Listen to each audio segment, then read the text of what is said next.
तो दोस्तों बहुत सारे भाइयों का कमेंट आता था एक ही बात को लेकर के। आज से नहीं, बहुत दिन पहले से ये कमेंट आ रहा था कि भैया हमें मोबाइल सॉफ्टवेयर का काम करना है और हम कौन सा सिस्टम यूज करें या कौन सा विंडोज़ यूज करें, या मान लीजिए अगर हम एक सिस्टम लेते हैं तो क्या मेरे लिए CPU बेस्ट रहेगा या लैपटॉप। अगर मान लीजिए हम जैसे कि लैपटॉप लेते भी हैं तो कौन सा प्रोसेसर का ले, dual core i3, i5, i7, i9 या कौन सा ले ज़्यादा बेहतर मेरे लिए होगा।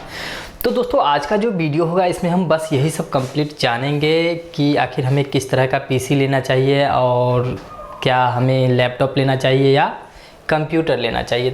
तो नमस्कार दोस्तों, मेरा नाम है रोहित और आप देख रहे हैं रोहित मोबाइल यूट्यूब चैनल। तो चलिए दोस्तों वीडियो शुरू कर लेते हैं और आपसे बात करते हैं। तो सब्सक्राइब करें रोहित मोबाइल यूट्यूब चैनल को और बेल आइकन को दबाएं सबसे पहले लेटेस्ट वीडियो देखने के लिए। तो सबसे पहले तो हम बात आपसे ये कर लें कि देखिए, कभी भी हम मोबाइल सॉफ्टवेयर का काम करते हैं तो ज़रूरी नहीं है कि हमें प्रॉपर एक महंगा वाला लैपटॉप ही चाहिए तभी हम काम कर सकते हैं, ऐसा कुछ नहीं है। तो यहाँ पे सबसे पहले तो ये जान लीजिए कि मान लीजिए हमें किस तरह का लैपटॉप लेना चाहिए। तो लैपटॉप लेने से पहले यानी मोबाइल सॉफ्टवेयर का जब आप काम करते हैं तो उससे पहले तो ये समझ लीजिए कि अगर आपका स्टार्टिंग टाइम है, स्टार्टिंग बोले तो क्या आपके पास किस, मान लीजिए जैसा भी PC हो, ज़रूरी नहीं है कि अगर हम मोबाइल सॉफ्टवेयर का काम स्टार्ट कर रहे हैं तो दोस्तों ज़रूरी ये नहीं है कि अगर हम मोबाइल सॉफ्टवेयर का काम स्टार्ट कर रहे हैं और मेरे पास एक पहले से PC है, भले ही वो डुअल कोर का हो या कोई सा भी हो, उससे हमें कोई लेना देना नहीं है। तो फिलहाल हम स्टार्टिंग टाइम में जो है जो सॉफ्टवेयर का डोंगल होता है उससे परचेज करके और अपना काम हम स्टार्ट कर लेंगे। उन भाइयों के लिए खास करके मैं ये बोल रहा हूँ जिनका बजट थोड़ा कम है, थोड़ा नॉर्मल यानी फैमिली से बिलोंग करते हैं, ज़्यादा उनके पास पेमेंट नहीं होता है, तो उस भाइयों के लिए खास करके मैं यही कहना चाहूँगा।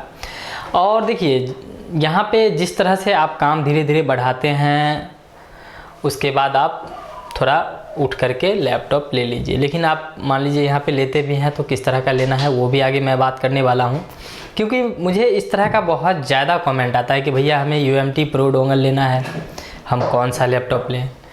तो बहुत सारा सवाल होता है। अब किसी भाई को हम बोल दिए भैया आप i3 ले लीजिए या i5 ले लीजिए, तो वो बोलते हैं भैया मेरे पास इतना बजट नहीं है, हम नहीं ले पाते हैं।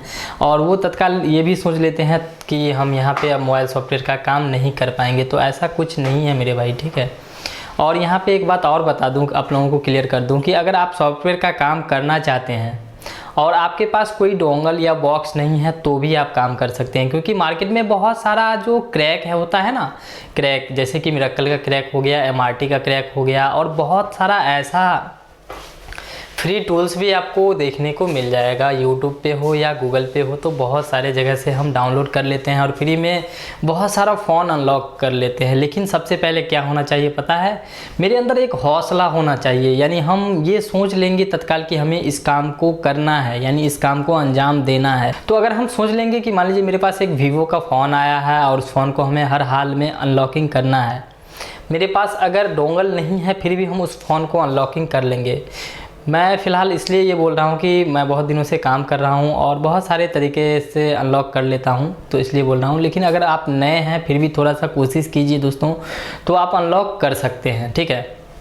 तो चलिए अब बात हम करते हैं कि अगर हमें लैपटॉप लेना है तो किस तरह का लैपटॉप लें। इससे पहले तो हम आपको बता ही चुके हैं कि अगर आपके पास PC है पहले से तो आप स्टार्टिंग कर लीजिए। धीरे धीरे आप जिस तरह से पैसा कमा रहे हैं तो आगे आप लैपटॉप ले लीजिए। बाकी यहाँ पे जैसे हम अगर लैपटॉप परचेज करने के लिए जा रहे हैं तो सबसे पहले हमें क्या देखना है, अपना जेब, कि मान लीजिए मेरे पास कितना पेमेंट है।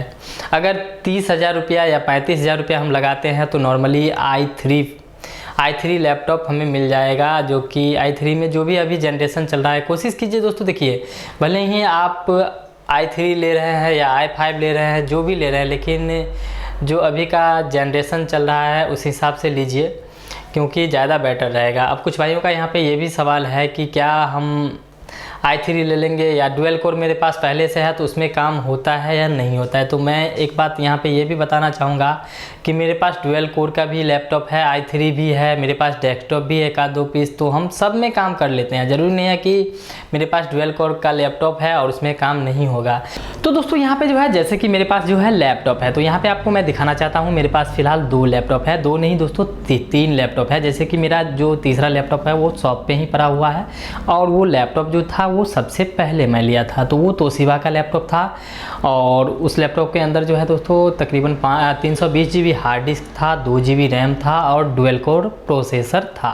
उसके बाद जो है दोस्तों वो हम 2010 में वो लैपटॉप लिए थे, और उसमें भी हम सॉफ्टवेयर का काम करते थे। उस टाइम जो है जैसे कि DCT-4 बॉक्स हो गया या तो और भी बॉक्स सब था नोकिया के लिए हम यूज करते थे, वो सब यूज करते थे। उसके बाद जो है दोस्तों जैसे कि तोशिबा लेने के बाद जो है उसके बाद हम लिए थे 2012 में जाकर के लिए थे एक लेनोवो का लैपटॉप। देख सकते हैं यहाँ पे आप लोग, लेनोवो का है, ये G580 है।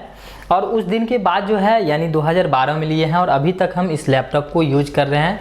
बल्कि यहाँ पे 2 बार हमें डिस्प्ले चेंज करवाना पड़ा, लेकिन डिस्प्ले चेंज करवाने का कारण भी ये हुआ कि वो मेरा गलती हुआ, जिससे ऐसे कि यहाँ पे इससे पहले जो है मोबाइल फ़ोन इसके ऊपर गिर गया था, और दूसरा बार जो है जब हम इसका डिस्प्ले चेंज करवाए वो कोई कस्टमर आकर के और डायरेक्ट जो है इसको खींच दिया गया, जिसके कारण लैपटॉप का डिस्प्ले ख़राब हो गया और हमें चेंज करवाना पड़ा। और इसका जो है जैसे कि बैटरी भी हम एक बार चेंज कर चुके हैं।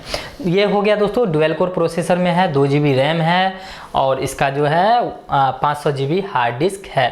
बाकी इसमें फ़िलहाल हम अभी 4 GB रैम कर चुके हैं, क्योंकि 2 GB इसके साथ में था, 2 GB अलग से किसी लैपटॉप से निकाल करके इसमें यानी 4 GB रैम कर लिए हैं। उसके बाद का जो है दोस्तों 2014 में जा करके जो है हम ये HP का लैपटॉप लिए थे, जो कि इंटेल प्रोसेसर है, Intel inside core i3 processor इसका रहा। यहाँ पे आपको मैं दिखाना चाहता हूँ, यहाँ देख लीजिए। और यहाँ पे जो है घिस पिट चुका है, क्योंकि 2014 और आज में जो है जोड़ लीजिए दोस्तों 7 साल इसका भी हो चुका है, इसका भी तकरीबन 9 साल हो गया है, और एक लैपटॉप का जो है 11 साल हो गया है। तो यहाँ पे जो है इसमें इंटेल इनसाइड कोर i3 जो प्रोसेसर रहा, और इसका जो है हार्ड डिस्क आपको 1 TB हार्ड डिस्क है, और यहाँ पे जो है 4 GB रैम है।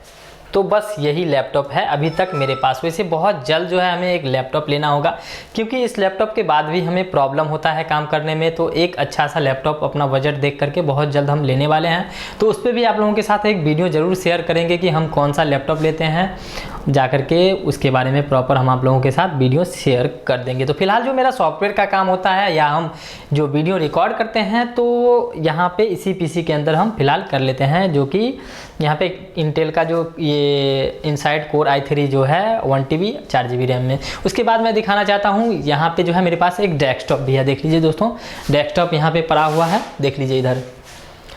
तो ये मेरा डेस्कटॉप रहा। फिलहाल जो है यहाँ पे लैब है मेरा, तो यहाँ पे पेंटिंग का काम चल रहा है, तो इसलिए पूरा बिखरा पड़ा है। बाकी ये भी अभी ऑन है, इस पर भी हम कुछ काम कर रहे थे, यानी वीडियो मिक्सिंग का काम जो होता है मेरा इसी PC में होता है।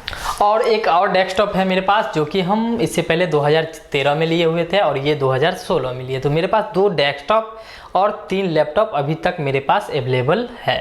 तो जैसे कि अगर आप मान लीजिए आपका बजट जो है 30 से 35 हज़ार रुपया है और वहाँ पे आप लैपटॉप लेना चाहते हैं, तो कम से कम i3 लीजिए, ठीक है। कम से कम जो लेना है दोस्तों वो आपको i3 इंटेल प्रोसेसर चलेगा। अगर आपका थोड़ा सा बजट अच्छा है तो AMD भी ले सकते हैं, क्योंकि अभी जो चल रहा है वो AMD प्रोसेसर जो होता है बेस्ट होता है। देखिए, हमें इस चीज़ के बारे में उतना ज़्यादा नॉलेज नहीं है, क्योंकि हम कंप्यूटर से रिलेटेड काम तो करते नहीं हैं, हम मोबाइल सॉफ्टवेयर से रिलेटेड काम करते हैं। तो यहाँ पे जो है दोस्तों, जैसे कि हम लैपटॉप ले रहे हैं, तो जो लेना है वो i3 कम से कम लेना है, कम से कम 4 GB रैम लेना है, और हार्ड डिस्क जो है वो 500 GB रहेगा तो भी चलेगा, हो सके तो 1 TB ले लीजिए। 1 TB बोले तो 1000 GB हार्ड डिस्क चलेगा, आपका काम चलेगा ही नहीं, दौड़ेगा। अगर आपका बजट थोड़ा अच्छा है या आप कुछ इससे बढ़कर पेमेंट लगाना चाहते हैं, तो आप i5 भी ले सकते हैं, i7 भी ले सकते हैं, या इससे बढ़कर के i9 भी ले सकते हैं। जो भी अभी चल रहा है लेटेस्ट जो जनरेशन वो ले सकते हैं, हमें कोई दिक्कत नहीं है। लेकिन अगर आपका बजट जो है थोड़ा डाउन है तो आप i3 लेकर के काम चला सकते हैं। अब यहाँ पे अगर आपके पास i3 का भी बजट नहीं है ना, तो आप डुअल कोर आपके पास कोई पीसी पड़ा हुआ है उसमें भी आप सॉफ्टवेयर का काम कर सकते हैं। ऐसा नहीं है कि आपका काम नहीं होगा, हर एक पीसी के अंदर आपका काम श्योर होगा, ये बात मैं कह सकता हूँ। अब यहाँ पे कुछ भाइयों का सवाल ये भी था कि हमें डेस्कटॉप लेना चाहिए या लैप। तो देखिए दोस्तों, कभी भी एक बात मैं ये तो प्रॉपर कह सकता हूँ, इसलिए कह सकता हूँ कि हम वीडियो मिक्सिंग का भी काम करते हैं। तो यहाँ पे अगर अच्छा वर्क के लिए चाहिए ना, फुल फास्ट वर्क के लिए, तो हमें यहाँ पे डेस्कटॉप ही लेना चाहिए, ठीक है। लेकिन फ़िलहाल अब जैसे कि हम मोबाइल सॉफ्टवेयर का काम करते हैं तो यहाँ पे बहुत बार ये होता है कि लैपटॉप जो है हमें उठा करके कहीं ले जाना होता है या लाना होता है, तो इसलिए जो है हमें लैपटॉप लेना चाहिए, क्योंकि वहाँ पर ज़्यादा परेशानी नहीं होता है। वैसे डेस्कटॉप जब हम परचेज़ करते हैं तो अलग से सब कुछ जो है असेंबल कर लेते हैं, अलग अलग से सब कुछ परचेज़ करके और अपना पीसी जो है एक तैयार कर लेते हैं। लेकिन लैपटॉप के अंदर ऐसा नहीं होता है, जो भी होता है उसके अंदर लगा हुआ रहता है, जो चाहे वो ग्राफिक कार्ड हो या कुछ भी हो, वाईफाई के लिए जो चिप आता हो, तो सब कुछ जो है उसके अंदर ही रहता है इनबिल्ड। और डेस्कटॉप में आप अलग से जो आपका जितना ज़रूरत है उतना आप लगा सकते हैं। तो दोस्तों यहाँ पे ये डॉट भी क्लियर हो गया कि हमें लैपटॉप लेना चाहिए या डेस्कटॉप, क्योंकि यार देखिए, अगर मान लीजिए आपको एक ही जगह रख करके काम करना है तो आप डेस्कटॉप भी यूज कर सकते हैं। लेकिन एक बात यहाँ पे ये भी समझ लीजिए कि अगर आप लैपटॉप लेते हैं तो आपका लैपटॉप का जो है चार्जिंग तकरीबन वही 3 घंटा चल जाता है। तो अगर मान लीजिए बाय मिस बिजली चली गई है तो यहाँ पे आप अपने लैपटॉप को यूज कर सकते हैं। लेकिन डेस्कटॉप अगर आप लेते हैं तो डेस्कटॉप के से पहले जो है आपको एक इन्वर्टर और बैटरी भी लेना पड़ेगा। इसलिए लेना पड़ेगा इन्वर्टर और बैटरी, क्योंकि अगर लाइन चली जाती है और उस समय आपका पीसी क्विकली बंद हो जाएगा। हो सकता है आपका कोई फ़ोन फ्लैशिंग हो रहा हो या अनलॉकिंग हो रहा हो तो उस समय में थोड़ा सा परेशानी होगा, फ़ोन आपका डेड हो सकता है, बहुत सारा परेशानी झेलना पड़ सकता है। तो अगर आपका बजट अच्छा है तो यहाँ पे इन्वर्टर बैटरी पहले लगाइए, उसके बाद आप डेस्कटॉप लीजिए। वरना ज़्यादातर लोग लैपटॉप ही इस्तेमाल करते हैं, खास करके मोबाइल सॉफ्टवेयर लाइन में देखते हैं, हम भी यूज करते हैं या हमसे ऊपर बहुत सारे मेरे ऐसे भाई हैं जो हमसे जुड़े हुए हैं, जैसे कि ऑनलाइन अनलॉकिंग का भी कुछ काम कर सकते हैं। तो मेरे ऐसे बहुत सारे क्लाइंट भाई हैं जो कि लैपटॉप ही ज़्यादातर यूज करते हैं, और कुछ भाइयों के पास तो चलिए डेस्कटॉप है तो वो डेस्कटॉप यूज करते हैं। तो अपना अपना जो है तरीका है यूज करने का, अपना अपना समझने का तरीका है। तो जिसके पास बजट अच्छा होता है वो डेस्कटॉप भी लेता है और इन्वर्टर बैटरी लगा लेता है। तो यहाँ पे जो है बस आज का जो वीडियो था दोस्तों, बस इसमें हम बस यही कहना चाहते थे। इसलिए ये कहना चाहते थे कि इस पर जो है बहुत दिनों से हमें इस बात को लेकर के कमेंट आता था कि भैया हम क्या लें, हमें डेस्कटॉप लेना चाहिए या लैपटॉप लेना चाहिए, अगर लैपटॉप भी ले तो हम किस कैटेगरी का लें। यानी इसमें जो है मुझे जो भी पता था वो आप लोगों के साथ हम शेयर कर दिए हैं। अब यहाँ पे एक बात और शेयर कर देना चाहता हूँ दोस्तों, अगर आपका बजट वो भी सही नहीं है, मान लीजिए आप 30,000 या 35,000 रुपया नहीं लगाना चाहते हैं, तो आप 11-12 हज़ार रुपया भी लगा करके i3 या तो डुअल कोर अपना एक पीसी खरीद सकते हैं। लेकिन वो जो है आपको एक सेकेंड हैंड पीसी खरीदना पड़ेगा। और मार्केट में जो है बहुत सारा ऐसा कंप्यूटर शॉप है, जैसे कि पटना में हो गया या तो कोलकाता में हो गया या दिल्ली में हो गया, तो बहुत सारा ऐसा शॉप है जहाँ की सेकेंड हैंड लैपटॉप बिकता है। वहाँ पे आप सोचते होंगे कि वो कहाँ से लाता है, तो बहुत सारा ऐसा, जैसे कि मान लीजिए कहीं पे ऑनलाइन वर्क होता है या कोई ऐसा ऑफिस होता है जहाँ पे कि एक साथ जो है 20-20 लैपटॉप का यूज किया जाता है। लेकिन वहाँ पे होता क्या है, 2 साल या 3 साल यूज करने के बाद जो है वो चेंज कर लेता है, ठीक है। चेंज करने के बाद जो है उसे किसी शॉप में जो है सेकेंड हैंड के रूप में बेच दिया जाता है, और वो शॉप वाले जो है फिर से उसको कोई इस तरह का जो प्रॉब्लम होता है उसको सॉल्व करके और फिर से वो सेकेंड हैंड के रूप में अपना बेच लेते हैं। तो वहाँ से भी आप परचेज कर सकते हैं। लेकिन एक बात कहना चाहूँगा, देखिए अगर आपके पास बजट अच्छा नहीं है तो आप सेकेंड हैंड भी लेकर के यूज कर सकते हैं, लेकिन काम जरूर स्टार्ट करें मेरे भाई। क्योंकि अगर देखिए, अगर आप यहाँ पे हार्डवेयर का काम करते हैं, अगर सॉफ्टवेयर का काम नहीं करते हैं तो ये एक प्रॉब्लम है। कस्टमर आपका लौट करके जाता है तो थोड़ा सा आउट लगता है। देखिए मेरे पास ही अगर कोई फ़ोन के लिए यानी फ्लैशिंग करवाने आए या अनलॉकिंग करवाने आए या तो कोई भी सॉफ्टवेयर से रिलेटेड काम करवाने के लिए कस्टमर आता है और उसको हम लौटा देना, तो थोड़ा सा प्रॉब्लम होता है, हमें भी होता है प्रॉब्लम ये कि मान लीजिए आज मेरे शॉप से जो है कोई कस्टमर लौट कर चला गया। तो दोस्तों कोशिश हमें यही रखना है कि कोई भी कस्टमर मेरे शॉप पे आता है तो भले ही वहाँ पे हमें 50 रुपया ही कमाना है, लेकिन कस्टमर को लौटने नहीं देना है, उसको हर हाल में काम करके देना है। तो दोस्तों आज का जो ये वीडियो था बस यही था। वीडियो पसंद आया होगा तो वीडियो को लाइक कर दीजिए, चैनल पे नए हैं तो चैनल को सब्सक्राइब करके बेल आइकन प्रेस कर लीजिए, क्योंकि इस तरह का वीडियो मैं बनाता रहता हूँ, उसका नोटिफिकेशन आप तक सबसे पहले पहुँच पाता है। चलिए यहाँ पे हम फिर मिलते हैं अगले वीडियो में कुछ नया लेकर, तब तक के लिए जय हिंद, वंदे मातरम। अपना ख्याल रखें, अपने परिवार का ख्याल अवश्य रखें।